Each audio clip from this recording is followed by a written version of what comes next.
You know what is really interesting is how do you communize the richest, most capitalist nation in the world? How do you communize such a country? Well, it's very easy. What you do is you take control of the education system and you dumb down the public to the point where they don't know the difference between capitalism and socialism. I'm sure if you went to the local mall and asked the average person, what is the difference between capitalism and socialism, they wouldn't know how to answer you. What's the difference between a socialist society and a constitutional republic? They wouldn't know how to answer you. You see, so we've been so thoroughly dumbed down. And the interesting thing is about all of this dumbing down is that the Russians know exactly what's happening to us. You see, because they went through it. But they had a violent revolution. They didn't have the kind of revolution that we're having, you see, because they were a backward country and they were poor, and so the Bolsheviks were able to take it over. But the Russians resisted. You know, millions were killed resisting communism. You know, James Madison, one of the wisest of our founding fathers and an author of our Constitution, once said, quote, "There are more instances of the abridgment of the freedom of the people by gradual and silent encroachments of those in power than by violent and sudden usurpations." Bingo. And that's what's happened. Well, you know, back in 1934, when the National Socialists were consolidating their dictatorship in Germany, one of their disillusioned members, Hermann Röchning, quit the party and left Germany. He then wrote a book, The Revolution of Nihilism, A Warning to the West, predicting what was in store for the world under the Nazis. In that book, he described the techniques used by despots to seize total power. First, they had to be democratically elected, as Hitler was in 1933. Then they had to cripple their political opponents. Then they could freely impose brute force on everyone. And that's what happens, that's what's happened in Venezuela. Hugo Chavez was elected legally and then began crippling his political opponents. And you ask, can it happen here? Well, how did all of this start? This radical change did not happen overnight. For socialists, it was the culmination of a very slow, arduous process which they knew would take decades to achieve.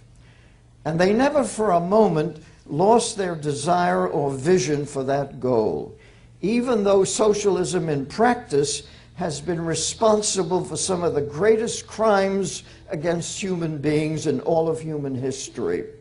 Millions have been murdered in the name of socialism, but even hindsight teaches socialists nothing.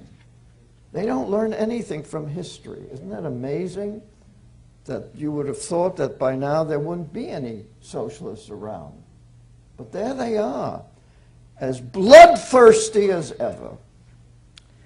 How did all of this begin? You may be surprised, if not shocked, to learn that socialists began organizing their movement in this country as early as 1825, even before the word socialism was invented. It all began when a self-appointed messiah by the name of Robert Owen, an English manufacturer, came to America to set up the first secular communist colony in New Harmony, Indiana. See, it didn't happen in Russia first. It happened here first, New Harmony, Indiana. Wonderful place to visit, incidentally. He believed that the new young country of America was the perfect place in which to create a new collectivist social system for the human race. The key dogma in Owen's system was the notion that man's character had been deformed by religious brainwashing, and that only rational education could correct it. Of course, the term brainwashing was not used in those days, but the idea was the same. Owen's cure for all of society's ills was the reformation of mankind through a new kind of secular, scientifically oriented education. Thus, in founding New Harmony, education was to be of prime importance in creating socialist utopia. To that end, Owen assembled a distinguished group of scientists and educators ready and willing to put his ideas to the test. And incidentally, all of that history is in my book, Is Public Education Necessary? That education would be the heart of the communist experiment was made clear in the first issue of the New Harmony Gazette, which appeared on October 1st, 1825. It clearly stated that, quote, individuality detracts largely from the sum of human happiness. You see, that's the formula for collectivism. It then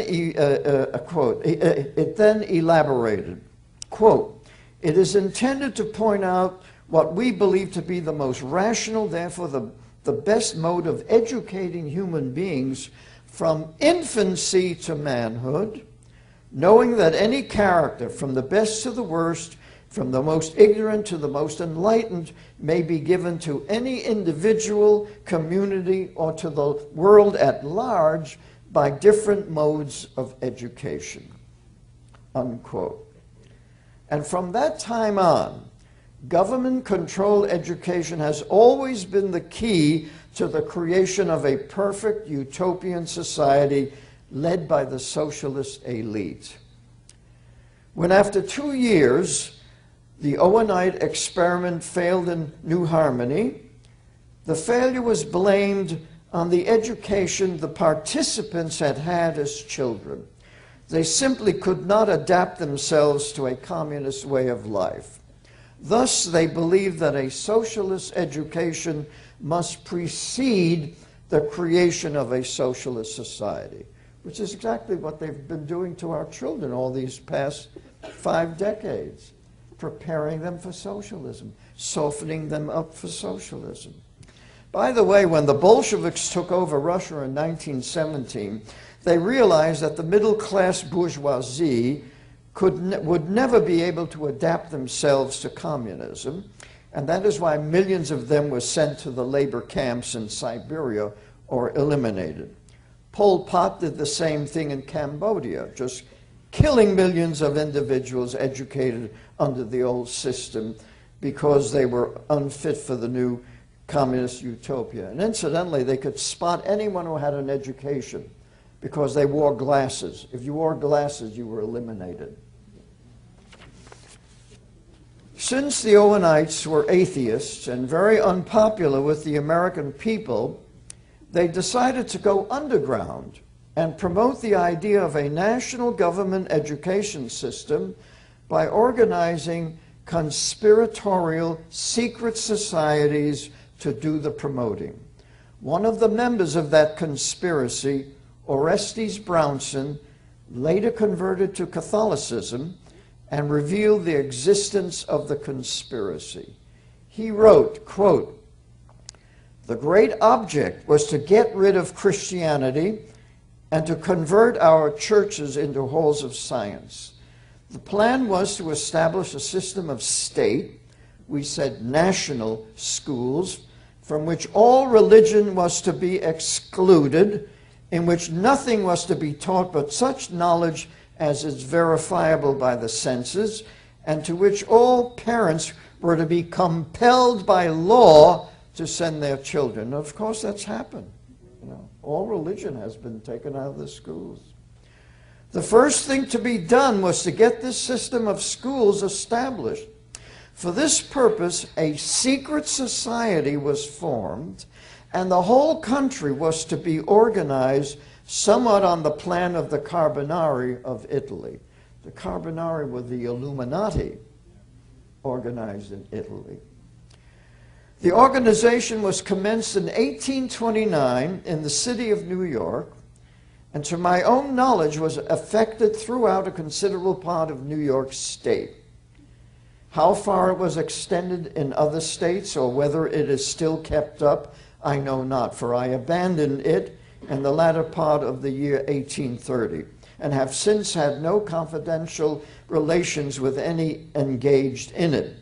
But this much I can say, the plan has been successfully pursued, the views we put forth have gained great popularity, and the whole action of the country on the subject has taken the direction we sought to give it, unquote. So there you have it. Socialists or communists began undermining our free society, our free system, as early as the 1830s. And so if you've wondered why Americans adopted government education so early in our history, and that's what I wanted to find out when I wrote the book, Is Public Education Necessary? There's the answer. All of this had to be done by stealth so that the American people would not recognize what the true aims of the system were, you see. But the most important fact we learned from this is that the socialists saw education as the only sure way to socialism. You see, you can't have socialism and free education. They're incompatible. But if you have socialism, you've got a government control of the children. In that way, they could get around the obstacles our Constitution put in their way. However, the movement for government education did not start with the Owenites. It actually was first promoted by the Unitarians who had taken over Harvard University in 1805 and declared war against the Puritan Calvinists.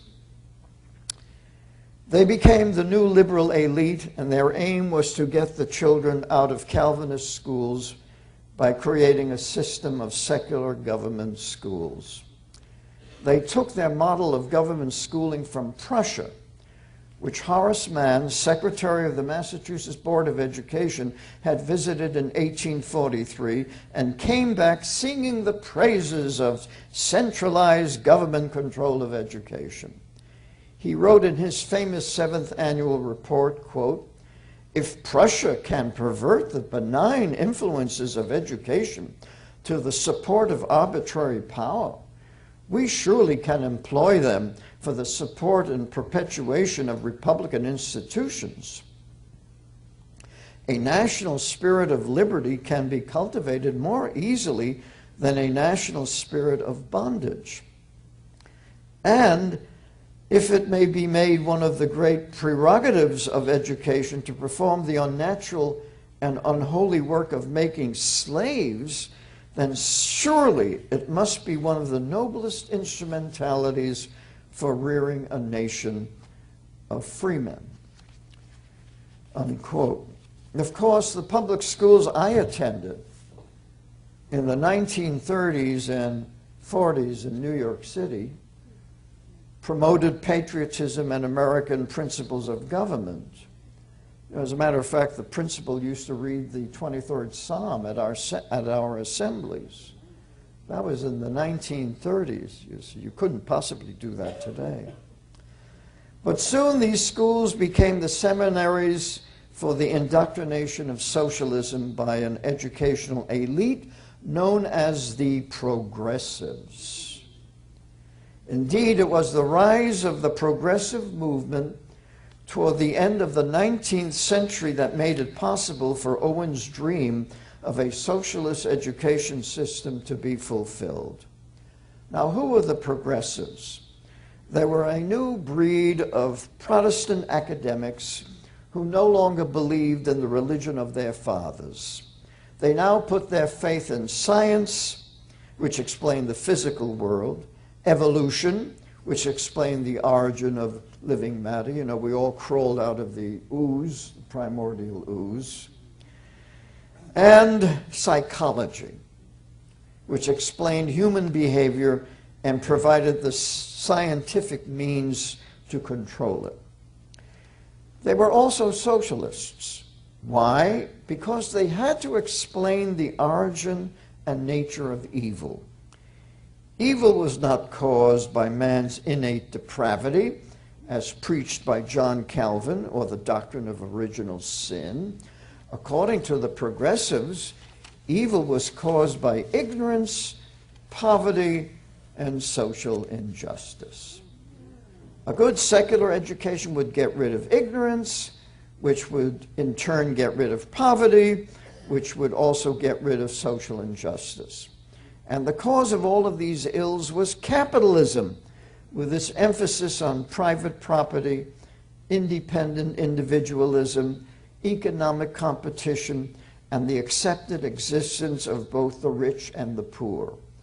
Under capitalism, you could get rich. Under socialism, equality of economic circumstance would wipe out the gulf between the rich and the poor. And so by getting rid of capitalism, they would get rid of the basic causes of evil.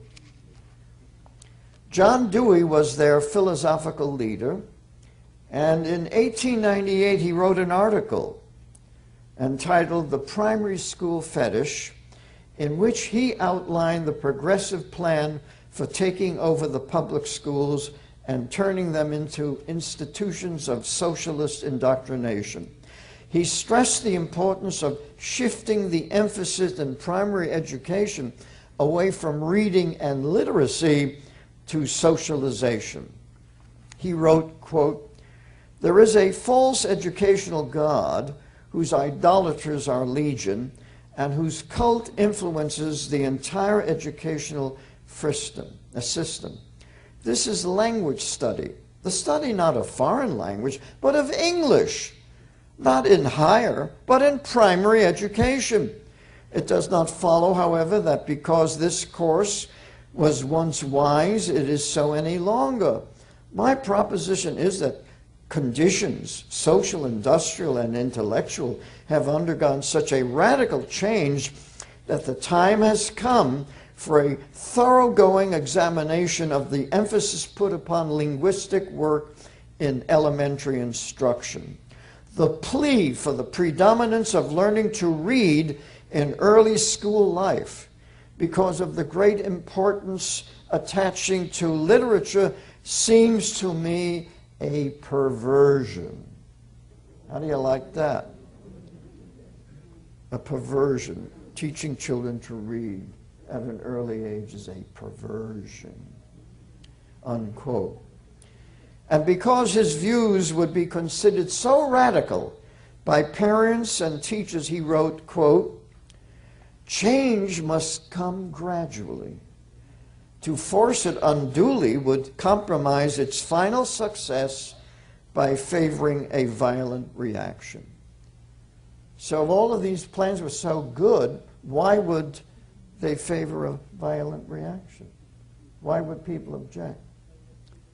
He goes on, he says, "What is needed in the first place is that there should be a full and frank statement of conviction with regard to the matter from psychologists and physiologists, and from those school administrators who are conscious of the evils of the present regime," unquote.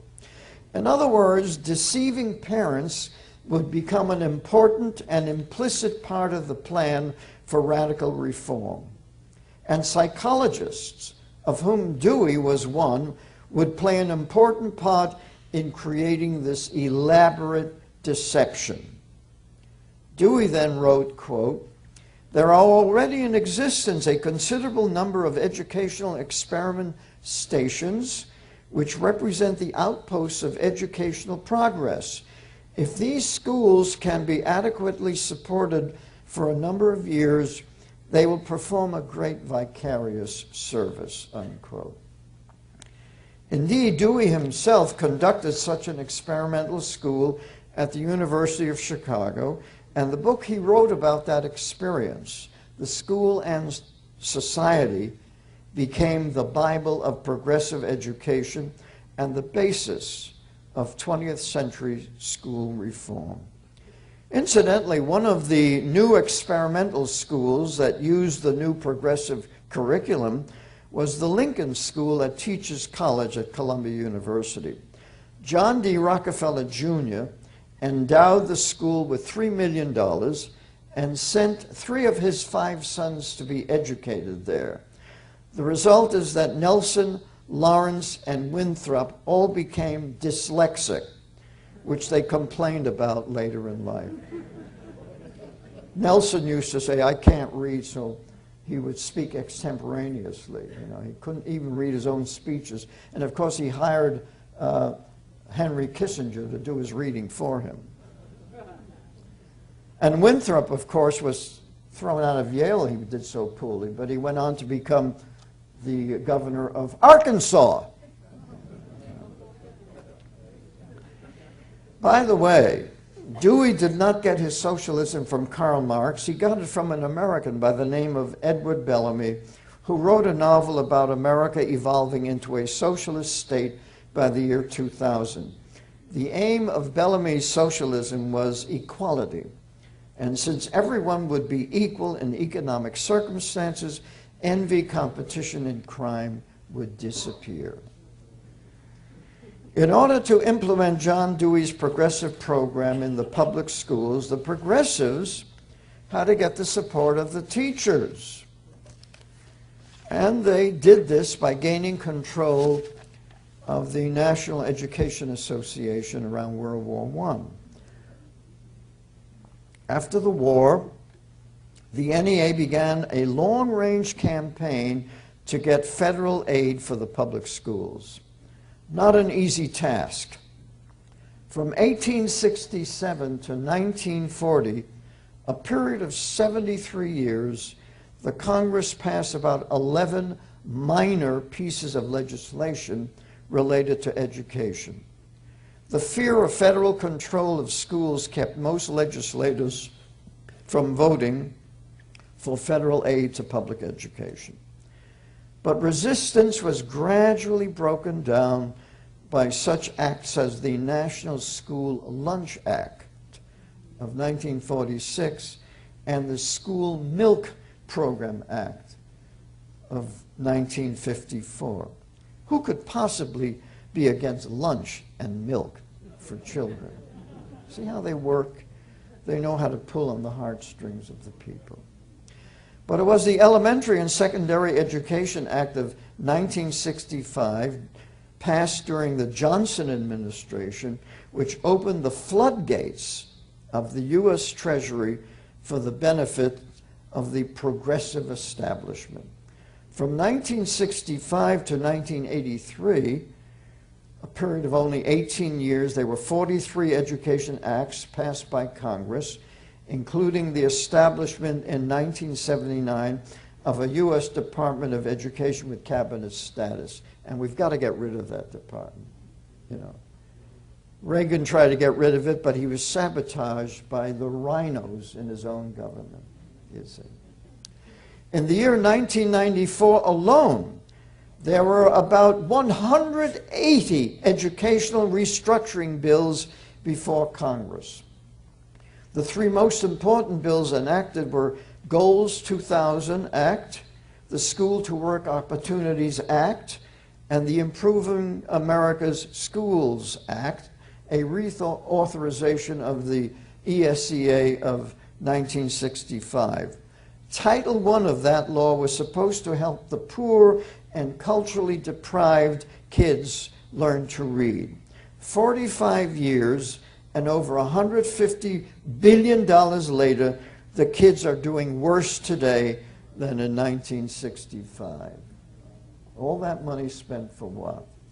Spent just to finance all of these teachers, you know, all of these so-called Title I teachers. You see, every school district has Title I teachers, a Title I director, a Title I assistant director, a Title I assistant director, you know, and they're all on the payroll. That's where the money goes. Then the kids are not learning to read. Today, it's called the No Child Left Behind Act. And it was passed by a bipartisan Kennedy-Bush love fest. You remember that? Where they were hugging each other? Oh, it's all for the children. The progressives were also behavioral psychologists who consider children to be little animals who can be trained like animals. See, it's true, animals can be trained, but they can't be educated. True, human beings can also be trained, but human beings can be educated, you see. The most outspoken of the behaviorists was John B. Watson, who wrote in 1924 in his book Behaviorism, quote, "Human beings do not want to class themselves with other animals. They are willing to admit that they are animals, but something else in addition. It is this something else that causes the trouble. In this something else is bound up everything that is classed as religion, the life hereafter, morals, love of children, parents, country, and the like. The raw fact that you, as a psychologist, if you are to remain scientific, must describe the behavior of man in no other terms than those you would use describing the behavior of the ox you slaughter." And this drove and still drives many timid souls away from behaviorism. In other words, behavioral psychology was not a career for the timid. And that is why today's behavioral psychologists will stick it to the parents. He further wrote, quote, "The interest of the behaviorist in man's doings is more than the interest of the spectator. He wants to control man's reactions as physical scientists want to control and manipulate other natural phenomena. It is the business of behavioristic psychology to be able to predict and control human activity." I suppose if John Watson was alive today, he would go nuts at a Tea Party convention. He said, "We can't control these people. There's something wrong. It just doesn't work." But even as Dewey had cautioned that change must come slowly, it didn't take long before an increasing number of discerning parents began to realize what was happening. Their children were being taught to read by the new whole word method, better known as the Dick and Jane method, that taught children to read English as if it were Chinese, an ideographic writing system. By 1955, the reading situation had become so bad that Dr. Rudolf Flesch was compelled to write his great eye-opener, Why Johnny Can't Read. You realize that was written 1955? He told us why. He said, quote, "The teaching of reading all over the United States, in all the schools, in all the textbooks, is totally wrong and flies in the face of all logic and common sense. Today, the phonetic system of teaching reading is kept out of our schools as effectively as if we had a dictatorship with an all-powerful Ministry of Education," unquote. He then explained that when you impose an ideographic teaching method on an alphabetic reading system, you get dyslexia and reading disability. And that's what the schools specialize in doing. They create dyslexia and reading disabilities.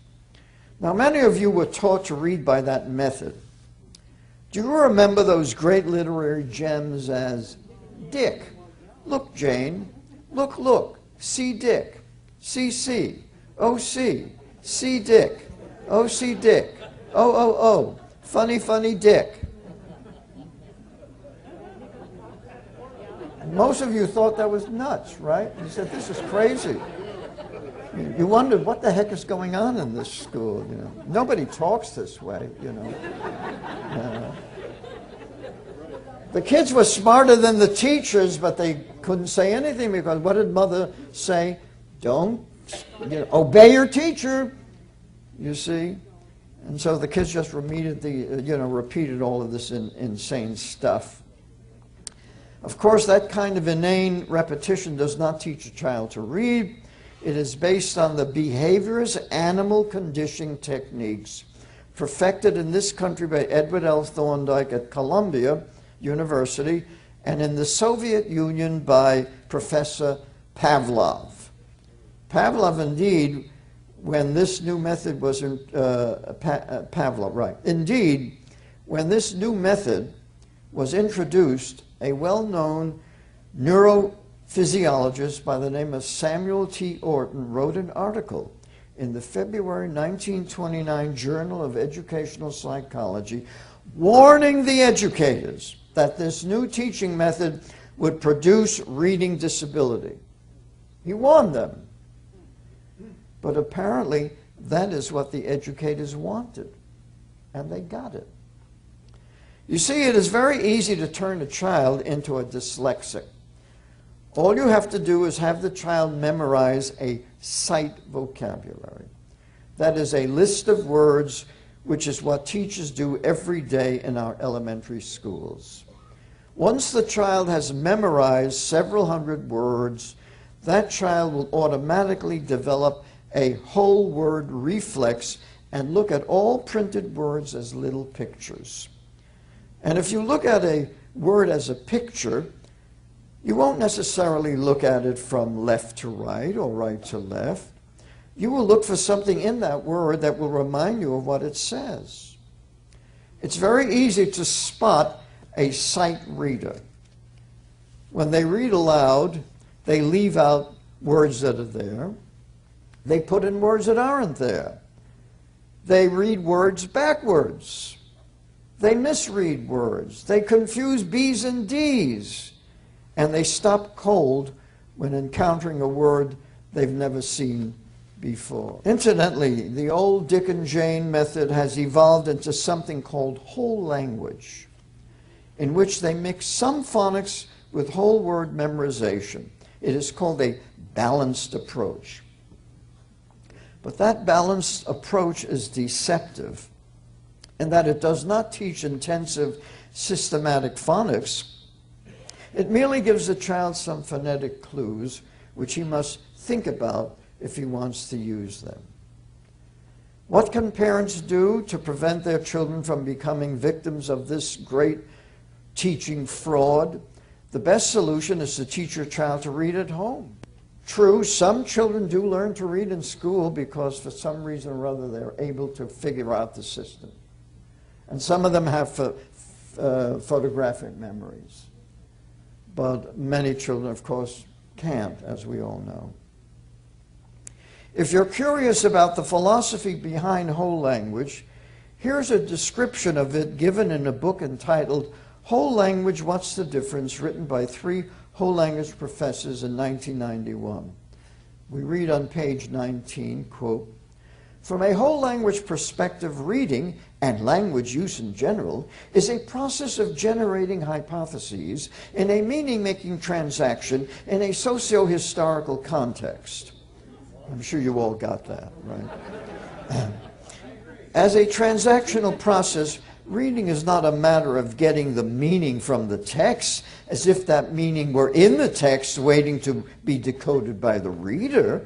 Rather, reading is a matter of readers using the cues print provides and the knowledge they bring with them of language subsystems of the world to construct a unique interpretation. Moreover, that interpretation is situated. Readers' creations, not retrievals of meaning with text, vary depending on their purpose of reading and the expectations of others in the reading event. This view of reading implies there is no single correct meaning for a given text, only plausible meanings, you see, unquote. So, of course, when we read, see Dick, oh, funny, funny Dick, you don't know what it means, It could mean something else. And if that doesn't convince you that these professors are nuts, Read what they say on page 32.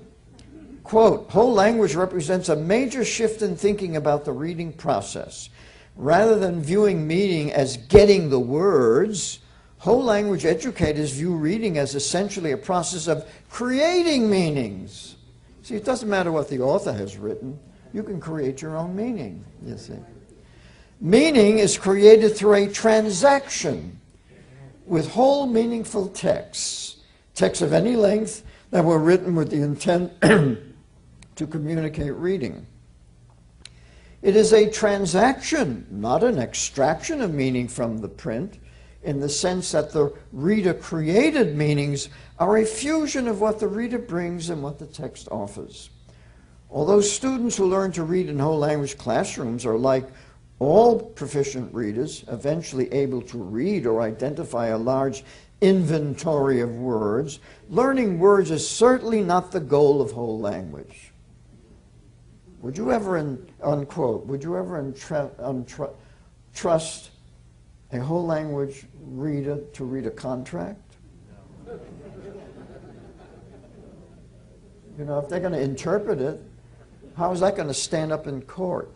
You know, oh, well, I thought the contract said this, because that's my interpretation, you see. And I'm a whole language reader. Now, you might think that all of this pedagogical insanity is taking place in some kind of political vacuum. Nothing could be farther from the truth. Whole language practice is very politically oriented. We read on page 23, quote, learning is a social process. Although whole language educators accept the importance of learning through individual interactions with the environment, they lean more heavily on Vygotsky's ideas about the social nature of learning. Whole language takes seriously Vygotsky's notion of the zone of proximal development, which entails stressing the importance of collaborations between students and teachers and between peers, through which students can transcend their own individual limitations, unquote. Well, you might ask, who is Vygotsky? Well, Lev Vygotsky was a Soviet psychologist who worked with Pavlov's colleagues in the State Institute of Experimental Psychology in Moscow in the 1920s and 30s. John Birch, Vygotsky's biographer, writes, quote, it is important to note that Vygotsky was a staunch advocate of dialectical and historical materialism. He was one of the creators of Marxist psychology.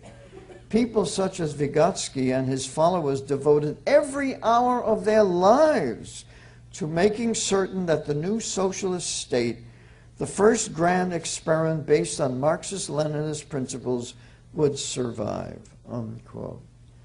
Vygotsky's colleague Alexander Luria wrote, quote, Vygotsky was the leading Marxist theoretician among us.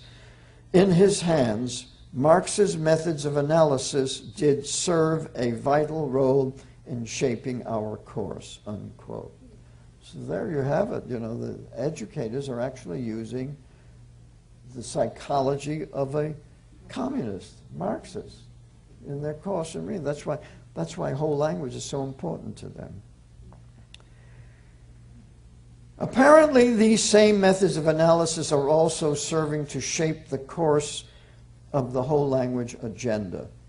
The three professors just cited state on page 67, quote, the whole language theoretical premise underlying which topics are pursued and how they are treated is, quote, all knowledge is socially constructed. Therefore, all knowing is political. In an effort to promote critical literacy, thus to help children learn to read the world, not only the word, teachers who work with theme cycles try, no matter whether the topic is overtly political or not, to show how the topic is related to other more general questions. They try to demystify social institutions by helping children investigate connections between surface facts and underlying social structures, between lived experience and structural features of class, gender, and race. They know that not making connections is as political as making connections, unquote. So you can see how thoroughly political this whole business is, how they've used the teaching of reading as a means of creating little socialists. Very clever, you know. And they get away with it. Because who reads these books? Other educators. You're probably the first general audience to hear what they actually say in these books, you see.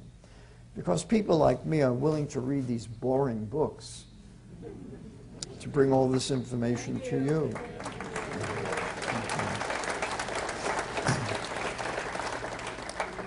In other words, whole language also entails political indoctrination. But what about phonics, you might ask? We get a very good idea of what whole language indoctrinators think of phonics in a book entitled Evaluation, Whole Language, Whole Child. We read on page 19, quote, "The way you interpret what the child does will reflect what you understand reading to be. For instance, if she reads the word feather for father, a phonics-oriented teacher might be pleased because she's come close to sounding the word out. However, if you believe reading is a meaning-seeking process, you may be concerned that she's overly dependent on phonics at the expense of meaning. You'd be happier with a miscue such as daddy, even though it doesn't look or sound anything like the word in the text. At least the meaning would be intact," unquote. My response to that kind of imbecilic pedagogy is that any child who looks at the word father and says daddy can't read. It's as simple as that. But tell that to a whole language teacher. Meanwhile, we, the taxpayers, are paying for all of it. But it is now time for us to deal with the thorny issue of government education. Parents, voters, property owners, and teachers must realize that the most important institution in a socialist state is a government-owned and controlled school system wherein children can be indoctrinated to accept a socialist way of life. The best way to end this subversive process is to return to the concept of educational freedom, in which the federal government has no role in education, and state governments can begin thinking the unthinkable, privatizing the schools. Believe it or not, yeah. See, we've got to get government out of education. Government does not belong here. It's a parental responsibility, and it's the prerogative of private organizations and private schools to teach our children to read. That's the way it was before we had these government schools. Believe it or not, local public schools can easily become private institutions governed by local trustees and supported by tuition fees. This would greatly reduce the tax burden on homeowners and provide more than enough resources to pay for the tuitions of poor families. The cost of education would decrease dramatically, since education would once more become reality-oriented, wherein the fundamental academic subjects would be taught without the added costs of progressive educational malpractice. Individual intelligence and literacy would be enhanced, while collectivist groupthink would be gotten rid of. But most compelling of all, the drive towards socialism would be stopped, for you cannot have socialism without government-controlled education. Listen to what liberal professor Anthony G. Ottinger of Harvard University, a member of the CFR, by the way, told an audience of communications executives in 1982 about the future of education. Quote, "The present traditional concept of literacy has to do with the ability to read and write. But the real question that confronts us today is how do we help citizens function well in their society? How can they acquire the skills necessary to solve their problems? Do we, for example, really want to teach people to do a lot of sums or write in a fine round hand when they have a $5 handheld calculator or a word processor to work with? Or do we really have to have everybody literate, writing and reading in the traditional sense, when we have the means through our technology to achieve a new flowering of oral communication?" And you know what that is, that's rap, oral communication. He goes on, "What is speech recognition and speech synthesis all about if it does not lead to ways of reducing the burden on the individual of the imposed notions of literacy that were a product of 19th century economics and technology? It is the traditional idea that says certain forms of communication, such as comic books, are bad. But in the modern context of functionalism, they may not be all that bad," unquote. I doubt that there are many parents in America who send their children to school to learn to read comic books. If anything, they want their children to be taught to read and write in the traditional manner. They don't consider learning to read as a burden imposed on the individual. Rather, if taught properly, learning to read can be a joyful experience for children eager to explore the wonderful world of the written word, as we all not so long ago witnessed in the amazing popularity of the Harry Potter books. Remember that? All these kids suddenly, and incidentally, those Harry Potter books were not small books. They were 600 pages, 700 pages, and the kids ate them up. And they enjoyed them. Widespread literacy, by the way, is not the product of the 19th century forces. It was the product of the 16th century Reformation, in which the need to be able to read the Bible became the imperative for universal literacy. In a Christian civilization, everybody has to be literate. But of course, Professor Ottinger thinks differently. He believes that literacy is only for the ruling cognitive elite. Yet, we have compulsory school attendance for everyone, which Professor Ottinger does not want to abolish. Yes, he wants all of your children in the government schools, but he and his colleagues will decide who will become literate and who will not.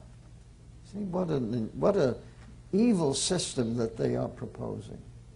See how their minds work to deliberately create illiterate children that they can control. But the millions of parents who send their children to the government schools soon discover that their child is learning disabled or dyslexic because of the teaching methods used in the schools. And because many of the children who cannot learn to read become frustrated and angry and act out in the classroom, the educators offer a cure: Ritalin and other mind-altering drugs. Even some liberals are concerned about the decline of literacy in America. In 2007, the National Endowment for the Arts issued an alarming survey, Reading at Risk. The endowment chairman, Dana Gioia, stated, quote, "This is a massive social problem. We are losing the majority of the new generation. They will not achieve anything close to their potential because of poor reading," unquote. But of course, he did not offer the simplest solution: teach the kids to read with intensive systematic phonics.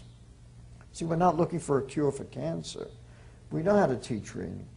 It was done when I was going to school. It was done, in the early days of this country. But they're not going to go back to that because the socialists control the system and they want to continue to dumb down everyone. According to this report, The number of 17-year-olds who never read for pleasure increased from 9% in 1984 to 19% in 2004. Almost half of Americans between the ages of 18 and 24 never read books for pleasure. Why? Because reading has become a painful, tortuous exercise that they wish to avoid. The simple truth is that literacy is not at all difficult to achieve, provided the right teaching methods are used. Indeed, the homeschool movement has already proven that parents can actually do a better job of teaching reading than our high-priced professionals.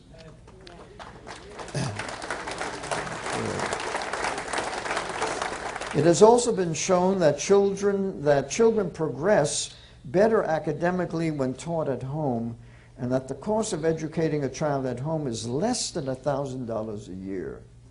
And how much are we spending on the kids in the public schools? You know, incredible amount of money. We spend more money on education than in the history of the world, and the results are the worst that we've ever had. The plain, unvarnished reality is that the public schools have become a criminal enterprise. Hear that? Our public schools have become a criminal enterprise.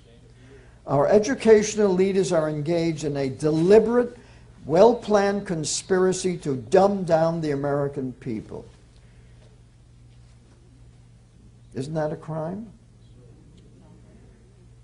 Indeed, back in 1983, the National Commission on Excellence in Education reported, quote, "If an unfriendly foreign power had attempted to impose on America the mediocre educational performance that exists today, we might well have viewed it as an act of war.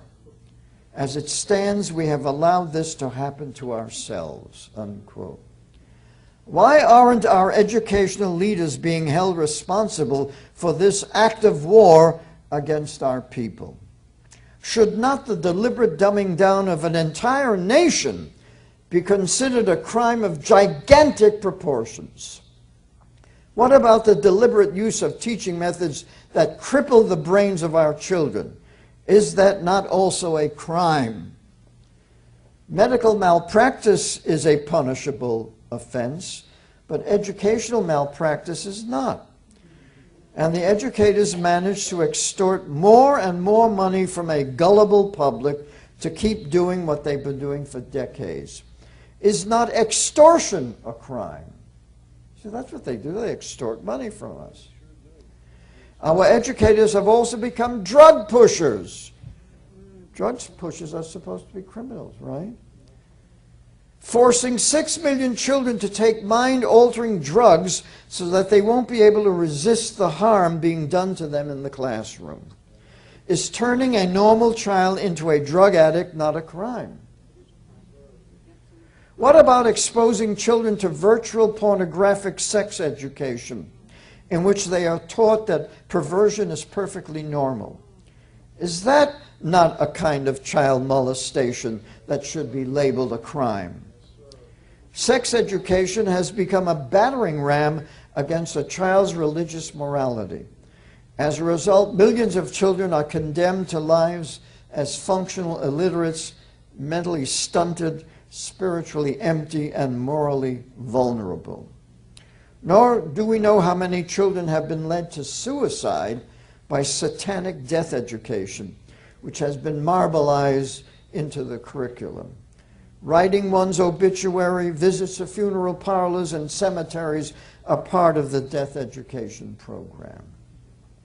Our government schools now produce ignorance, illiteracy, moral depravity, assaults, and massacres. There were no massacres when I was going to school.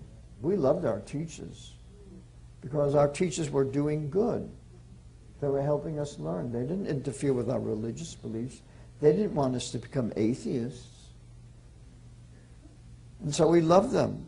And the schools were immaculate. And nobody burned them down. And there was no vandalism. But Today we've got massacres in the schools. Can you imagine? So the children are in danger physically in the schools. You've got shootings, assaults, massacres. And most American parents still send their children to these institutions because they are free and have a great football team. But what a price many of their children will pay for the rest of their lives. I could go on, but I know you get the message. We are where we are today because we let our guard down. As a result, we are now in a fight for our lives, our freedoms, and the future of our children. The Founding Fathers dedicated their lives, their fortunes, and their sacred honor to achieve the freedom they gave us. Can we do any less? Thank you very much.